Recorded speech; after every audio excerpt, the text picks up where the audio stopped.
क्या सच में enrol agent बन के आप एक फ्रीलांसर की तरह काम कर सकते हैं और महीने का 1 लाख बड़ी आसानी से कमा सकते हैं?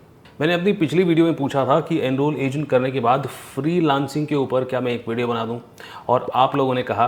तो आइए, क्या है फ्रीलांसिंग का सच एनरोल एजेंट करने के बाद, इसके बारे में बात करते हैं। Welcome to career Tuesdays on the move. यहाँ पर हम करियर और मोटिवेशन से रिलेटेड अनबायस्ड वीडियोस बनाते हैं। Welcome back. ये एनरोल एजेंट के बाद फ्रीलांसिंग के ऊपर शायद यूट्यूब के ऊपर सबसे ऑनेस्ट और वेल रिसर्च्ड वीडियो में से एक हो सकती है। अभी तक यूट्यूब पे ज़्यादातर जो भी वीडियोस हैं उसके अंदर एक पॉडकास्ट के अंदर भाई साहब सूट बूट के अंदर बैठे होते हैं और बोल रहे होते हैं, अरे एनरोल एजेंट कर लोगे तो लाइफ सेट हो जाएगी, 1 लाख पर मंथ फ्रीलांसिंग के साथ घर बैठे आप कमा सकते हैं, बड़ा आसान है। तो मैं ये नहीं कह रहा कि ये मुमकिन नहीं है, मैं कह रहा हूँ that yes this is possible. But होता ये कि बहुत आसान है ऐसा बोल करके बताया जाता है। इसमें क्या चैलेंजेस, क्या डिफ़िकल्टीज़ आएंगी, इसके बारे में कोई बातचीत नहीं करी जाती। कौन से स्किल्स आपको सीखने पड़ेंगे, इसके बारे में भी कोई बात नहीं करी जाती है। और ज़्यादातर स्टूडेंट्स ऐसी वीडियो को देखते हैं और एनरोल एजेंट सिर्फ इसलिए ज्वाइन करते हैं क्योंकि उन्हें लगता है कि घर बैठे बड़े आराम से 1 लाख पर मंथ वो कमा पाएंगे बिना पूरा सच जाने। तो आइए इस वीडियो के अंदर आपको मैं बताता हूँ कि पूरा सच क्या है। पहले बात करेंगे क्या चैलेंजेस, डिफ़िकल्टीज़ आपको फेस करने पड़ते हैं। फिर मैं आपको बताऊंगा कि सही अप्रोच क्या होगा अगर आप एनरोल एजेंट बनने के बाद फ्रीलांसिंग करना चाहते हैं, और फिर करेंगे अपनी वीडियो को कंक्लूड। सो बिना किसी देरी के शुरू करते हैं। ये जानते हैं कि क्या एनरोल एजेंट आपको फ्रीलांसिंग सिखाता है। दैट्स राइट, यही है आपका पहला चैलेंज। आप एनरोल एजेंट पढ़ते हैं तो आप यूएस टैक्सेशन के बारे में इंफॉर्मेशन, उसके बारे में जानकारी, उसके बारे में नॉलेज इकट्ठी करते हैं। बट क्या एनरोल एजेंट कोर्स अपने आप में ये सिखाता है फ्रीलांसिंग कैसे करना है? Obviously not. देखिए, अगर आप फ्रीलांसिंग करना चाहते हैं, भले ही एज एनरोल एजेंट या कोई भी और चीज़ के लिए, 2 मेन पिलर्स हमारे लिए यहाँ पर ज़रूरी होते हैं। और पहला पिलर होता है नेटवर्किंग और दूसरा होता है ब्रांडिंग और मार्केटिंग। अब ये कुछ ऐसे स्किल्स हैं, ये कुछ ऐसे बिजनेस स्किल्स हैं जो आपको कोई सिखाता नहीं है। एंड अनफॉर्चुनेटली ज़्यादातर स्टूडेंट्स को तो आइडिया भी नहीं होता कि फ्रीलांसिंग करने के लिए सिर्फ डिग्री नहीं, कई सारी स्किल्स की भी ज़रूरत होती है। आने वाली जो और पॉइंट्स हैं इसके अंदर में इन स्किल्स के बारे में भी धीरे धीरे करके आपको और क्लैरिटी दूंगा। चलें दूसरे चैलेंज की बात करते हैं, और वो होती है फ्रीलांसिंग का कॉस्ट। देखिए, ज़्यादातर लोग फ्रीलांसिंग को एक जॉब की तरह समझते हैं कि भाई जैसे वर्क फ्रॉम होम हो गया, बट ऐसा नहीं है। फ्रीलांसिंग एक बिज़नेस की तरह है, और हर बिज़नेस में जैसे आपको एक इनिशियल इन्वेस्टमेंट चाहिए होती है, यहाँ भी आपको इनिशियल इन्वेस्टमेंट चाहिए जिसे कोई बताता नहीं है। चले, डिग्री के ऊपर जो आपने कॉस्ट खर्च करी है उसको मैं नहीं गिन रहा, ठीक है। बट एक बार आप एनरोल एजेंट बन जाते हैं उसके बाद भी काफ़ी खर्चे होते हैं अगर आपने फ्रीलांसिंग करनी है तो। फ्रीलांसिंग के लिए आपको साइन अप करना होता है कुछ वेबसाइट्स के अंदर, और इन वेबसाइट्स की प्लेटफॉर्म फीस होती है। और कोई भी सॉफ्टवेयर का आप इस्तेमाल कर रहे हैं अपनी सर्विसेज को प्रोवाइड करने के लिए, तो वो सॉफ्टवेयर की सब्सक्रिप्शन फीस भी आपको हर महीने देनी होती है। तो कंजर्वेटिवली मान करके चलते हैं कि इन खर्चों को मिला करके 6000 पर मंथ के आसपास का आपका खर्चा तो आ जाएगा। तो इनिशियली हो सकता है कि आप नेगेटिव अर्निंग भी लेकर के चलें, यानी कि पर मंथ आप कमा नहीं रहे हैं, आपका अर्निंग जो है वो माइनस में है, क्योंकि क्लाइंट्स इमीडिएटली आपको मिलना शुरू नहीं होते हैं ये खर्चा करने के बाद भी। ये तो आप ऐसा समझ लें कि हमने अपनी दुकान सेटअप करी है बस। अगर हम कंजर्वेटिवली पकड़ के चलें तो आपको कम से कम पहले 6 महीने आप उम्मीद करके चलें कि भाई आप नेगेटिव अर्निंग पे या ऑलमोस्ट ज़ीरो अर्निंग पे रहेंगे, और उसके अगले 6 महीने फिर आपको समझ में आना शुरू होगा, कुछ क्लाइंट से आपके बातचीत होनी शुरू होगी, तो भी आप बहुत कम कमाना शुरू करेंगे। तो ऐसे आपका 1 साल के आसपास बीत जाता है, आप तकरीबन 20,000 के आसपास हार्डली कमा रहे होते हैं, और आपकी एक कॉस्ट अब और बिल्डअप होना शुरू हो जाती है जिसे हम कहते हैं अपॉर्चुनिटी कॉस्ट।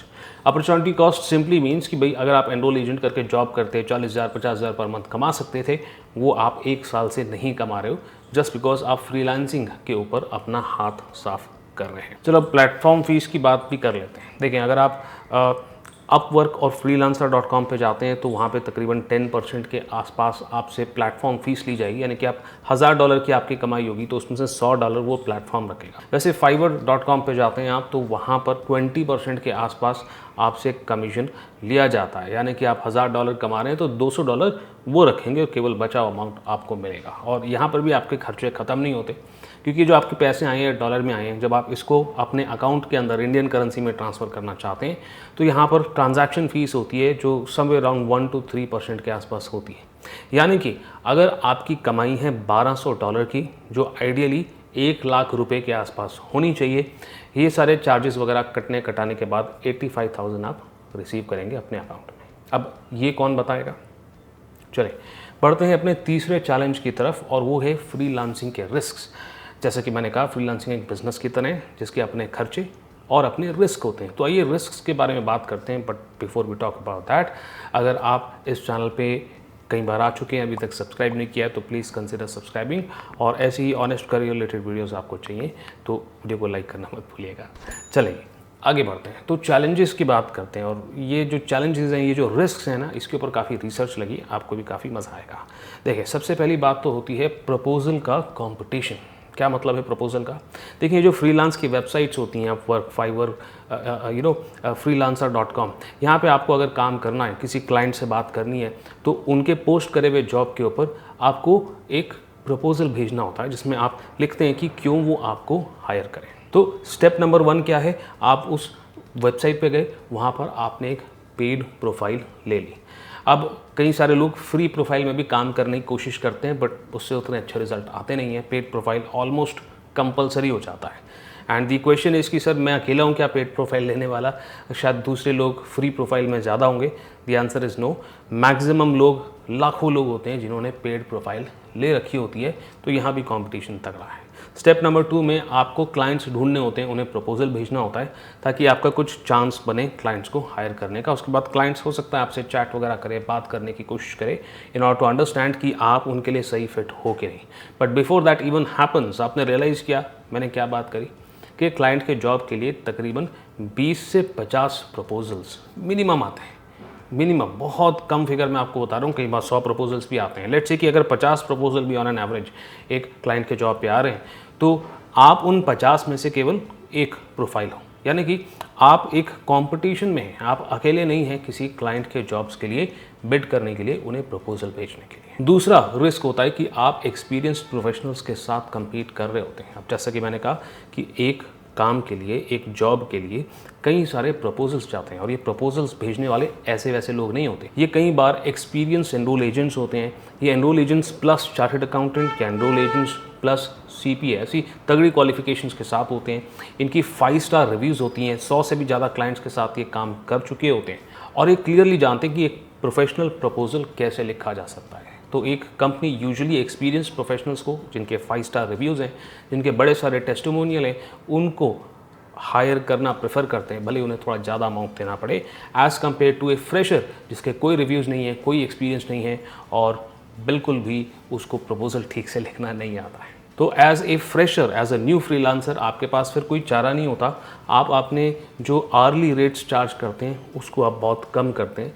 मैंने देखा है कि $10 के आसपास लोग चार्ज करते हैं, जबकि ग्लोबली एनरोल एजेंट के काम के लिए अच्छे एक्सपीरियंस लोग $100 पर आवर भी चार्ज करते हैं, यानी कि आप ऑलरेडी 1/10 पे आ गए हैं। अभी जो प्रपोजल्स आप डेली बेसिस पे क्लाइंट्स के जॉब पे भेज सकते हैं, इसकी भी लिमिट होती है। ये लिमिट क्रॉस होती है तो इसके अंदर आपको फर्दर पेमेंट करना पड़ सकता है। ये देखो, मैं आपको एक फ्रीलांसर की प्रोफाइल दिखा रहा हूँ। अब इनके क्रेडेंशियल्स देखो कितने स्ट्रॉन्ग हैं। ये एनरोल एजेंट भी हैं, ये चार्टर्ड अकाउंटेंट भी हैं, ये बिग 4 का एक्सपीरियंस भी लेकर के बैठे हैं। इनका 6 से ज़्यादा साल के काम करने का एक्सपीरियंस है। पर आवर ये $20 लेते हैं, और इनकी एक्चुअल अर्निंग्स देखो आप। इन्होंने 8 जॉब्स करे हैं, 167 आवर्स ये काम कर चुके हैं। अगर $20 के हिसाब से देखा जाए तो इनकी अर्निंग $3,340 होनी चाहिए। बट यहाँ इनकी प्रोफाइल में क्लियरली लिखा है कि यहाँ पर 2K प्लस, यानी कि 2000 के आसपास ये ले रहे हैं। यानी कि जो $20 इन्होंने लिखा हुआ है, कई सारे क्लाइंट्स ने नेगोशिएट करके इससे भी इनकी अर्निंग कम कर दी है। देयरफॉर इतने घंटे काम करने के बाद भी $20 के हिसाब से इनकी अर्निंग नहीं बन रही। तीसरा रिस्क है कि आपको कंपटीशन सिर्फ एक इंडिविजुअल फ्रीलांसर से नहीं, एक पूरी फर्म से भी करना पड़ सकता है। ऐसी फर्म जिसके अंदर कई सारे एम्प्लॉयज़ हैं, जिसके अंदर हर तरह के प्रोफेशनल काम के लिए वो तैयार होते हैं। अलग अलग क्वालिफ़िकेशन वाले उनके पास एम्प्लॉयज़ होते हैं। उनके पास एक सेपरेट स्टाफ होता है जो क्लाइंट्स के साथ अलग से फॉलो अप करता है, उनसे कॉल्स पे बात करता है। उनके पास डेडिकेटेड प्रोफेशनल प्रपोजल राइटर्स होते हैं। बैकअप स्टाफ होता है कि भाई एक बंदा छुट्टी पे तो दूसरा काम उसका संभाल ले। हाई रिव्यूज़ होते हैं और मल्टीपल जॉब्स वो कंप्लीट कर चुके होते हैं। उनसे भी आपको कंप्लीट करना पड़ सकता है। एग्जाम्पल के लिए ये प्रोफाइल देखो आप। अब ये दिख तो एक इंडिविजुअल रहा है, बट ये इंडिविजुअल नहीं है, ये एक फर्म है। अगर आप देखेंगे तो यहाँ पर कितना लो आर्ली कॉस्ट उन्होंने डाल रखा है, $10 का आर्ली कॉस्ट डाल रखा है, और आप एज एन इंडिविजुअल भी $10 डालते हो, तो आप देखो कि किसको प्रेफर करेगा क्लाइंट। दूसरी बात आप यहाँ पे देखेंगे तो इनकी अर्निंग हिस्ट्री कितनी बड़ी है, $300,000, यानी कि 1.5 करोड़ से भी ज़्यादा इनकी अर्निंग है।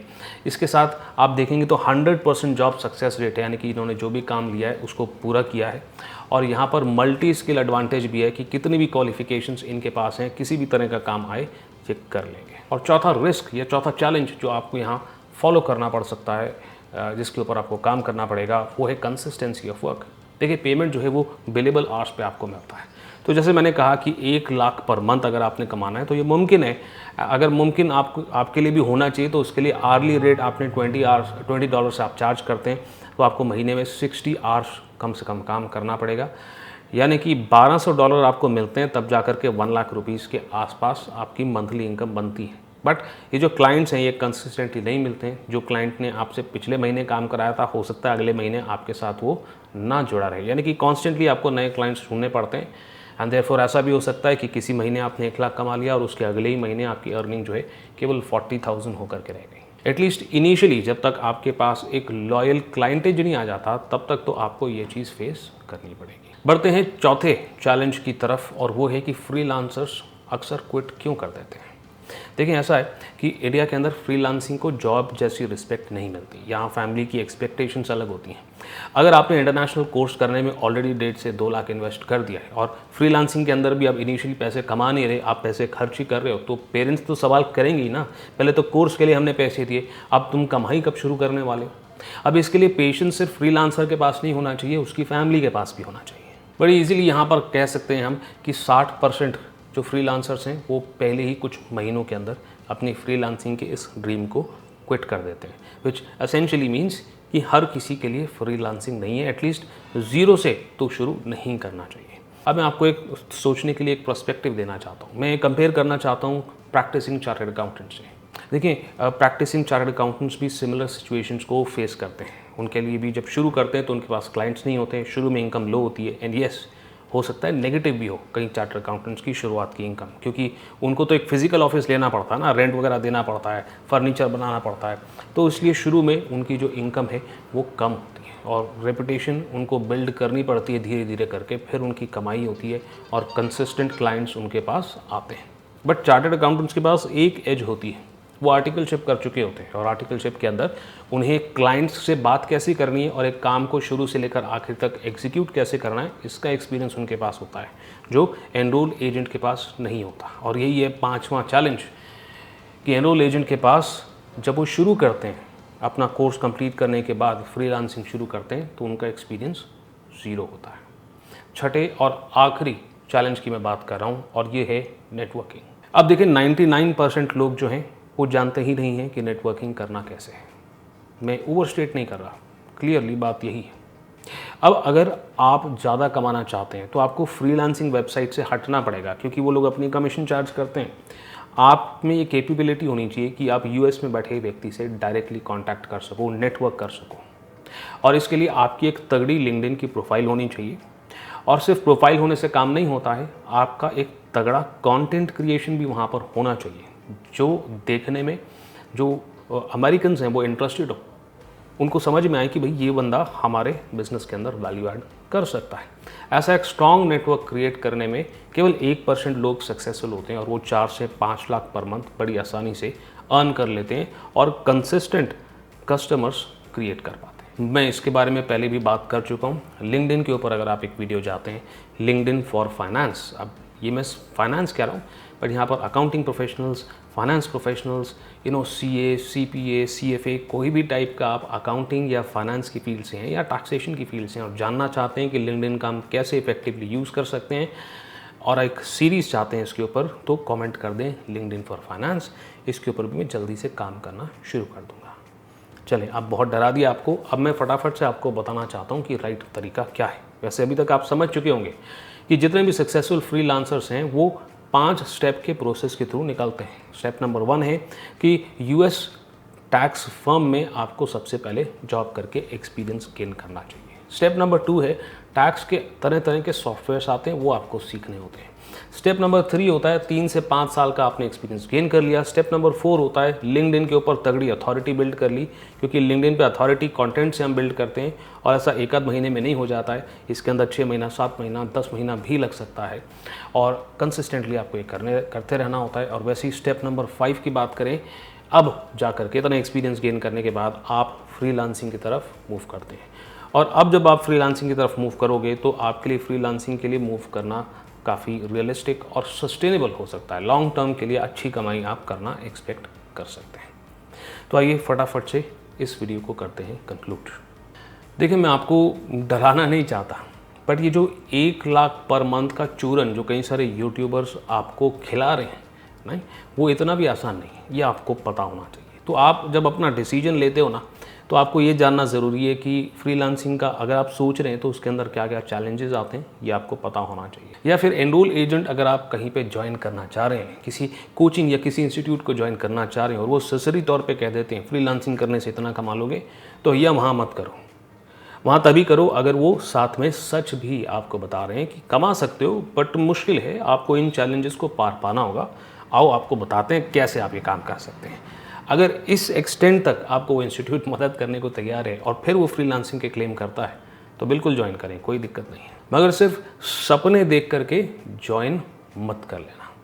अब अगर आप चाहते हैं कि एनरोल एजेंट करने के बाद हम फ्रीलांस स्टेप बाय स्टेप कैसे कर सकते हैं, अभी तो मैंने बड़ा ब्रीफली आपको बताया। अगर आप डिटेल्ड वीडियोस के ऊपर चाहते हैं, तगड़ा रिसर्च लगेगा, वो मैं हो सकता है इमीडिएटली इसी वीक ना ला पाऊँ, बट हाँ, मेरे को आपसे एनकरेजमेंट यानी कि बहुत सारे कमेंट चाहिए होंगे जिसमें आप लिख दें हाउ टू फ्रीलांस विद ईए। तो मैं proper step by step process आपको बताऊंगा कि कैसे आप एक डिसेंट प्रोफाइल बना सकते हैं, कैसे एआई का यूज़ करके अच्छे प्रपोजल्स बना सकते हैं, everything. Let me know in the comments down below. एक बात और, हम freelancing as a financial planner और वेल्थ मैनेजर की भी बात अपने पिछले वीडियोस में कह चुके हैं। मैं एक बार याद दिला दूं, अगर आप चाहते हैं कि भाई उसके लिए फ्रीलांसिंग कैसी करी जाए तो कमेंट सेक्शन में लिख दें freelance as a financial planner. उसके ऊपर मैं वीडियो जल्द से जल्द लाने की कोशिश करूंगा। इसके अलावा और कौन से कोर्स के ऊपर आप चाहते हैं कि मैं वीडियो लेकर के आऊँ, कमेंट के अंदर लिख दें डैश कोर्स इन 2026। अब मैं डैश बोल रहा हूँ, आप कोर्स का नाम लिख दें, तो उसके ऊपर भी मैं जल्द से जल्द एक ऑनेस्ट वीडियो आपके लिए लेकर के आऊँगा। अभी के लिए इतना ही। मैं यानी कि CA गौरव सब्रवाल आपसे मिलता हूँ अगले वीडियो में।